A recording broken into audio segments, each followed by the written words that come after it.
Douglas, in the first that I want to talk about is something that you had brought up that Yuval Biton said. Yuval Biton, for our dear audience, was the dentist, the doctor that saved Yahya Sinwar's life. And he talked about the insight, he shared the insight that what Sinwar was about, what Hamas was about, it wasn't about politics, it was about religion.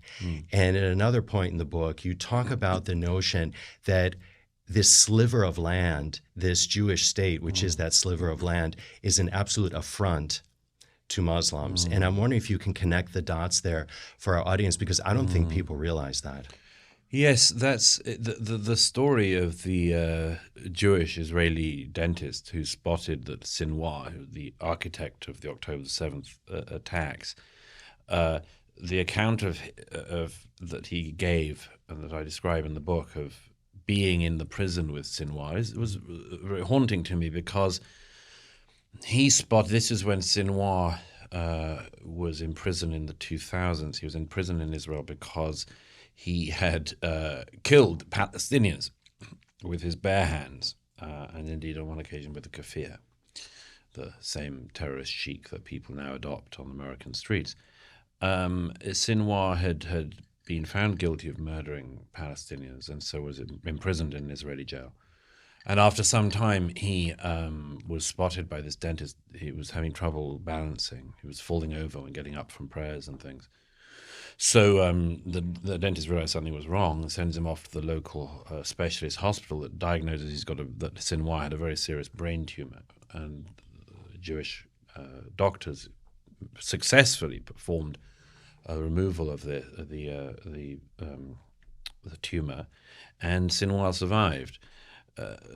Fast forward another couple of years, and the Israeli soldier Gilad Shalit had been abducted, and Sinwar was one of more than 1,000 Palestinians in Israeli jails who were released as a swap for the one Jewish soldier. There are a number of things that pertain to that as well, one of which is the nephew of the dentist who spotted that Sinwar was ill and saved his life. His own nephew was murdered in kibbutz near Oz on the 7th of October in the morning. Yes, the observation that for people like Sinwar, this is a religiously motivated jihad is something which I think very many people in the West do not understand. And by extension, as you say, the existence of the one Jewish state in the region for many Muslims, not all, but for many Muslims, is a significant affront. It's a religious affront. And I think because there's several things go on at the moment that to stop people understanding this. One is the presumption that all people everywhere always want the same thing, which is a pleasant but liberal belief, but also a myth. Some people want things very different from what we want in societies like America, Britain, Europe. And foremost among them are groups like Hamas, Hezbollah, Islamic Revolutionary Government in Tehran. They actually do have a different view of the world and what we're meant to be doing in it, and different orders of value, different priorities, and very, very ancient bigotries. And perhaps the foremost among them, I mean, I've very often heard over the years from Jewish and Christian friends, why is it that Israel is such a just litmus issue? Why, of all of the wars and the horrible conflicts that have gone on around the world in our lifetimes, why is it always this one that seems to get so many people's ire up? And one of the answers is not the only answer, but one of the answers is because this goes back 1,400 years at least, when the Jewish tribes were among the first to reject the purported revelations of Muhammad that are the start of Islam. And that rejection runs very deep and and it's the cause of much textual and other problems within Islam, within Islamic traditions. But it's one of the drivers, not the only one by any means, but one of the drivers of the very, very deep feelings that many people have about the existence of the Jewish state. Building on that idea of it being an affront, there was a story that you had in the book where you were going across the October 6th bridge in Cairo. And I want you to share that story. And when I was reading that, the big question that came for me, Douglas, was how do you begin even to change people's minds, their thought processes, when they've been fed such rubbish or lies for decades and they've just been fed it since childhood, really? Yes. You see, the interesting thing about that is that there are societies which are seem to be much more open than, for instance, communist China or the Kim's North Korea. And in Egypt, some years ago, before the the anti-Mubarak revolution, I remember I was with some very, very cool Cairo friends. And yes, one day we'd crossed the 6th of October Bridge down 6th of October Highway.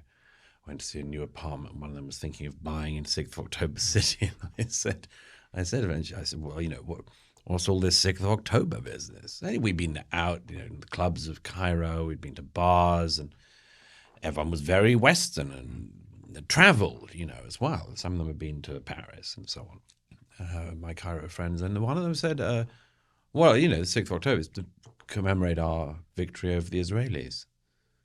And I said to him, but which victory over the Israelis? And I realized he was talking about the Yom Kippur War.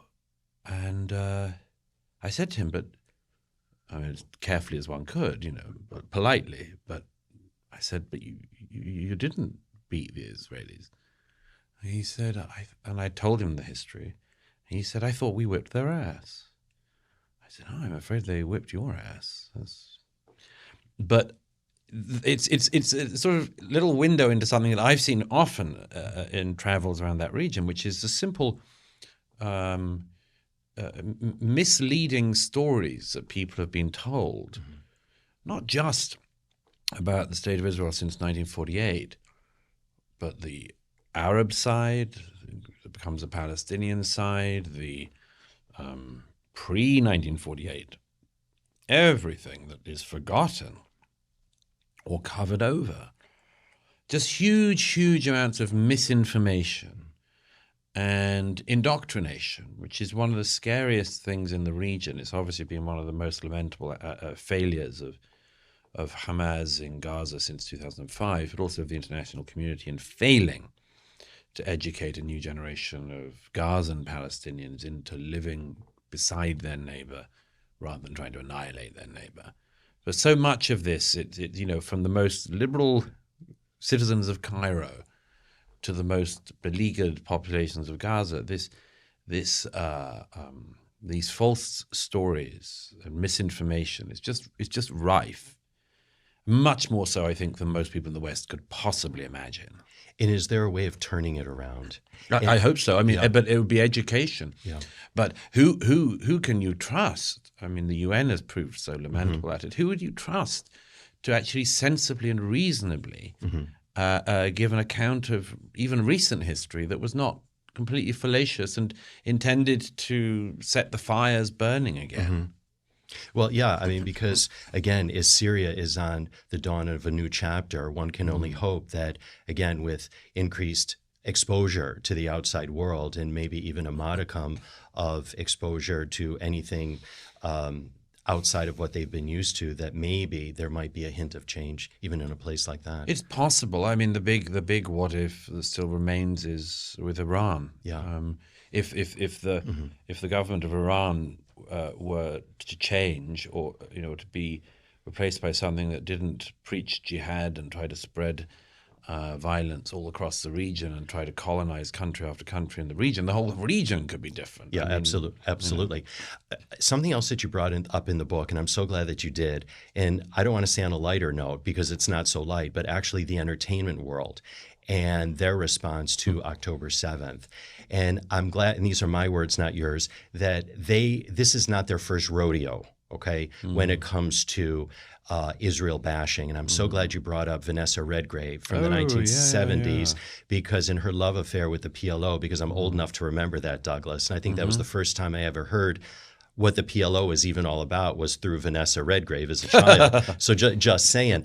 But so this isn't their first rodeo. And we do have to salute those that have spoken out. Patricia Heaton, Deborah Messing, David Schwimmer, and Jerry Seinfeld, in those. However, it would seem that the lion's share of people in the entertainment world have either been silent or else have been very much pro-Hamas. And so I'm just wondering, have you been able to divorce a performer's politics from their performance? Because I'm having real trouble in that department. It's really hard. Vanessa Redgrave is quite a good example. Lovely, lovely actress. Hideous human being. Hideous. All the Redgraves are like that. They were all even Lynn Redgrave. Yes, they were. Really? All, I think, as far as I know, I may have defamed him. I once met Corin years ago.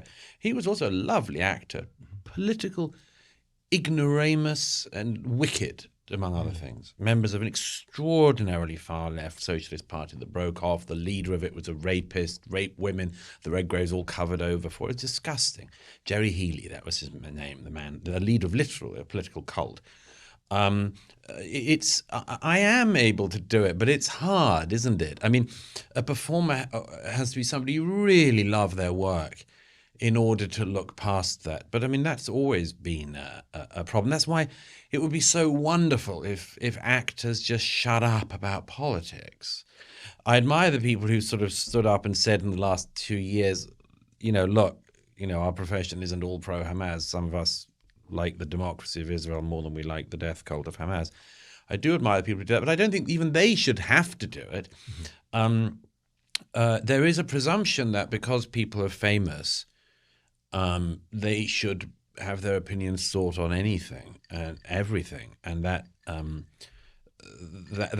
a symbiotic relationship, because the culture wants it for the entertainment value, the news value, and the individual is lured into it because it's rather flattering, So, you who starred in a sitcom in the 2010s, what do you think the solution to the problem in the Middle East is? And but it's rather flattering, and the less intelligent ones, I think, will fall into thinking that their opinion matters. I was rather proud of a former schoolmate of mine, Eddie Redmayne, who some years ago was interviewed on radio in the UK, and they asked his opinion about something political, and he said, "I don't know. I'm an actor. I'm just an actor." Good on him. And I thought, oh, well done. Finally. Well done. Right. But it is hard. I mean, there is an explanation, by the way, as to why.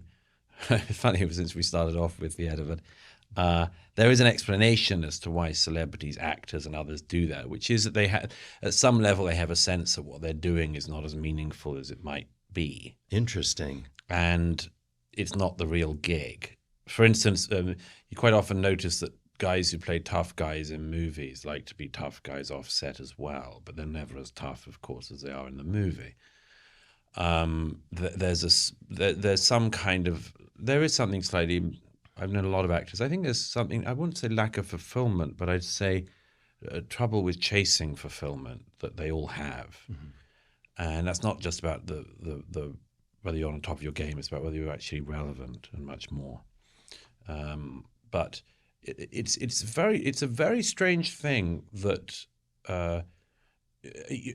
By the way, there's also a psychological explanation, which is that acting, like writing and many other things, these are activities that lend themselves to a certain type of mindset, tend to be a more liberal, open mindset, tend to put a higher estimation on what one might regard as more feminine virtues like empathy and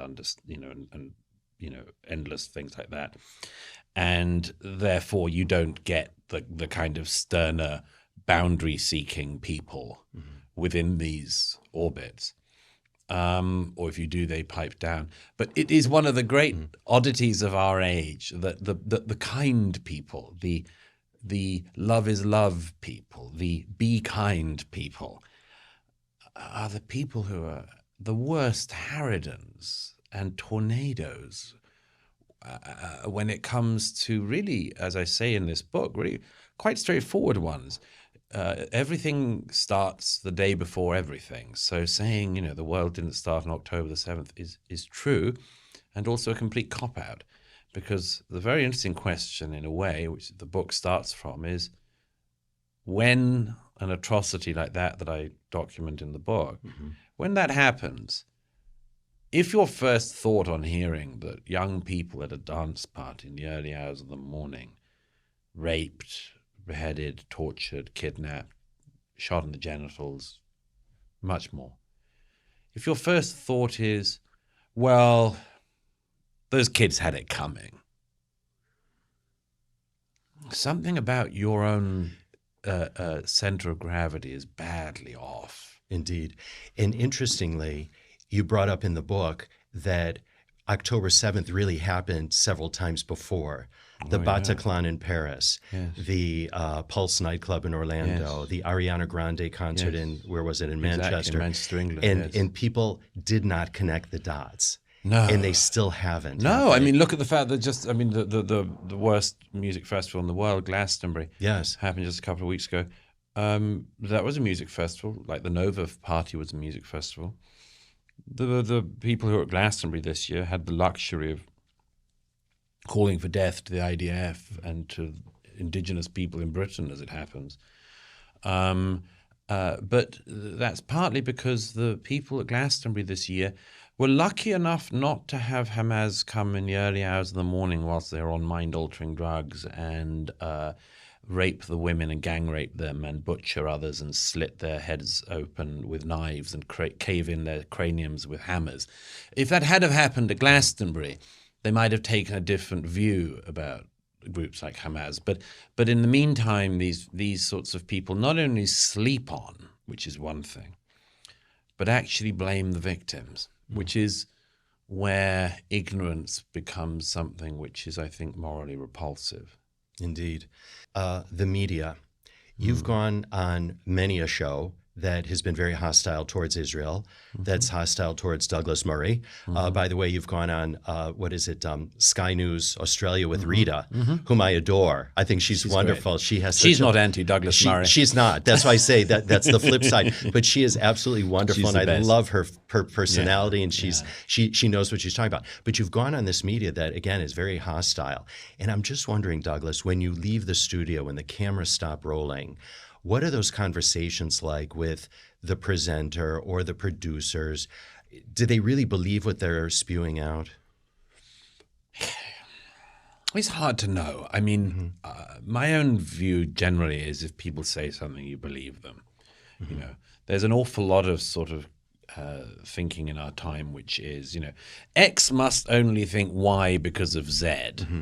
Sometimes X just thinks Y because that's what they think. Right. That having been said, there is the algorithm in the media of our time definitely favors certain stories and certain, not just points of view, but certain ways of behaving. The algorithm on YouTube that will be, X destroys Y is much more appealing to people than X has a fruitful conversation with Y. And so people who chase the algorithm, chase the clicks, simply because they have to for monetization, say Tucker Carlson or Piers Morgan. Candace Owens. Yeah, I mean, I don't know what they believe to some extent. I mean, it's different in different cases, but I mean, certainly with Piers Morgan, I mean, it's he needs the clicks, and so he needs the outrage machine to work. And but I mean, that some people will think that makes him a bad guy. I just think that is what it is. Which is part of the business model. For him, it's part of the business model.